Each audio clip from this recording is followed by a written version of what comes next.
So hello guys, welcome to our channel. তো first পার্টে তোমাদেরকে তো আমি বলেইছিলাম যে সেকেন্ড পার্টে খাওয়া দাওয়ার পুরো মেনুটা শেয়ার করব। তাহলে চলো পুরো স্টার্টার থেকে স্টার্ট করছি। তো এখানে ফার্স্টে ছিল ফুচকা, কফি ছিল, তারপরে ছিল হচ্ছে চিকেন পাকোড়া। ফার্স্টে মা ফুচকাটা ট্রাই করে দেখলো, ফুচকাটা ভীষণই সুন্দর ছিল খেতে।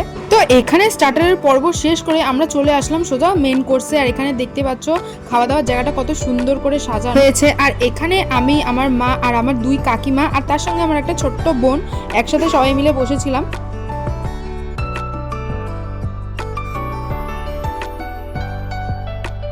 আর এখানে তোমাদের সাথে বিয়ের মেনুটা শেয়ার করছি, তোমরা একটু পজ করে দেখে নিও।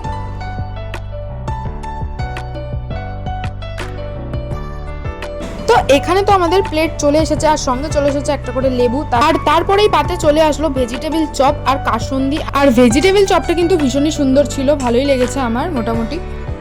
আর এই ভেজিটেবল চপটা তো কাসুন্দি দিয়ে খেতে তো দারুণই লাগছিল। আর তারপরেই চলে আসলো বেবি নান আর চানা মশলা।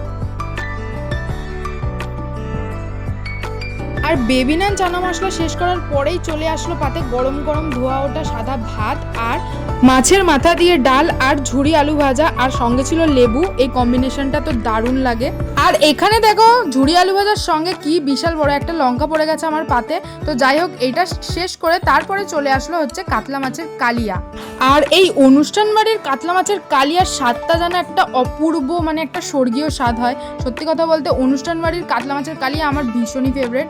আর তারপরে আমাদের লাস্টে চলে আসলো শো স্টপার মাটন কষা। আর বিয়ে বাড়ির এই মাটন কষাটা তো ভীষণই সুন্দর হয়েছিল আর আমার তো ভীষণই ভালো লাগে। ফার্স্ট বারের মাটন কষা নিয়ে তো আমার মন ভরেনি, তো আমি আবার একবার সেকেন্ড বার নিয়েছি, মানে এতটা সুন্দর হয়েছে।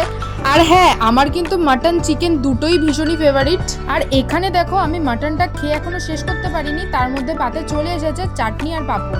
চাটনি পাঁপড়ের পরে ছিল কালাকাঁদ আর রসগোল্লা, আর তারপর শেষ পাতে ছিল হচ্ছে আইসক্রিম আর হাজমোলা। তাহলে ভিডিওটা আজকে এখানেই শেষ করছি। কেমন লাগলো অবশ্যই কিন্তু একটা কমেন্টে জানিও। তাহলে টাটা।